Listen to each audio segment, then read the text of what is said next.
জানি কি রান্না করে আনলেন আমার জন্য? কোরবানি ঈদের পরে মানুষ নরমালি যা খায়। বাবা, কালা ভুনা করছো নাকি তুমি? আরে না না, মাংসই রান্না করছে, কালাবোনা করবো কেন? তবে যারা বাবা, নরম নরম রসুন। ভুনা আলু ওঠে না কে? এই যে আলু, এই যে আস্ত রসুন, যেটা আমার খুবই পছন্দ, আর আমার পছন্দের এক পিস মাংস। ওরে বাবা, তুমি এত খাওয়া খাও? হ্যাঁ, এই জন্য তুমি এরকম, এই জন্য তুমি এরকম হচ্ছে মোটলো, বুঝছো? তবে একটু ট্রাই করে দেখতে ইন্টারেস্টেড নাকি? কেমন কেমন? আমি অবশ্যই খাইতে রাজি, রুটি আমার অনেক পছন্দ। ভালো হয়েছে। এই 7 দিন ধরে খাইতে পারবা তুমি মাংস একটা না? কেন পারবো? আমার তো বিশ্রী লাগে, কালকে খাইছি, আমার আজকে আর খাইতে ভালো লাগছে না। কেন না?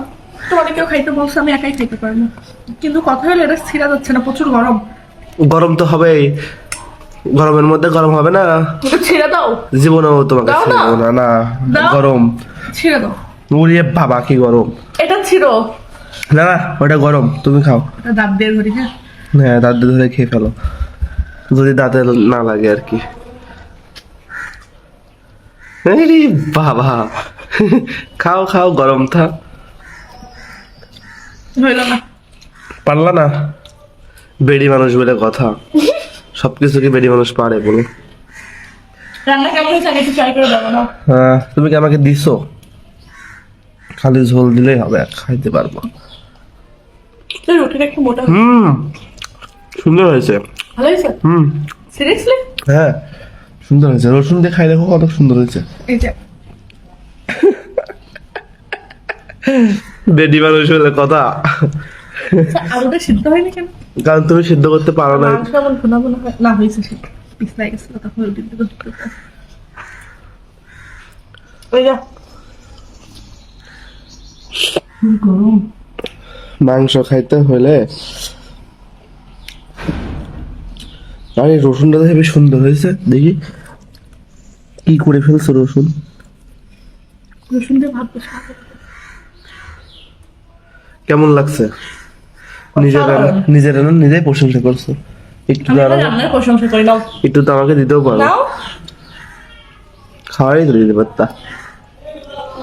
যদিও রসুন দিয়ে ভাতটা যা মজা লাগে, ভাত আনবো? ভাত খেতে ভালো লাগে না আমার, আমার রুটি ভাত খাইতে, নিয়ে আসি? রুটি খাইতে সব থেকে ভালো লাগে। দেখেন গাইস, তেল দিছে কত উপরে, তেল খায় কি ভাসে। বানাইছে? এটা পামোসা পাপোশ বানাইছো। না, বাংলাদেশের মানচিত্র কেমন? কোন দেশের মানচিত্র যেন আছে এমন ত্রিভুজ হয়ে গেছে না? হ্যাঁ, এটা তো গাইস দেখেন, মানে 1 কেজি মাংসে ও দিছে হচ্ছে 1/2 লিটার তেল। হাফ লিটারটাও দিছে তোমার ভাগ্য। এক লিটার দিলে তেল আর বেশি তেল। ভালো হতো। এরা মাংসটা অনেক তেল তেলে ছিল, তো এই জন্য হচ্ছে গিয়ে। তো যাই হোক, খাওয়া দাওয়া করি আমরা, অনেক সুন্দর হয়েছে। আল্লাহ তোমাকে আরো ভালো করে রান্নার তৌফিক দান করুক, ঠিক আছে? তো আজকে আমার রান্না নিয়ে তুমি আমাকে কত কথা শোনাইতো, মনে আছে? হ্যাঁ, পারতা না তো, শোনাবই তো। ওই শোনাইতে আজ এত দূর ভালো হয়েছে, এই জন্যই শোনাইতাম, বুঝছো? তো টাটা। টাটা।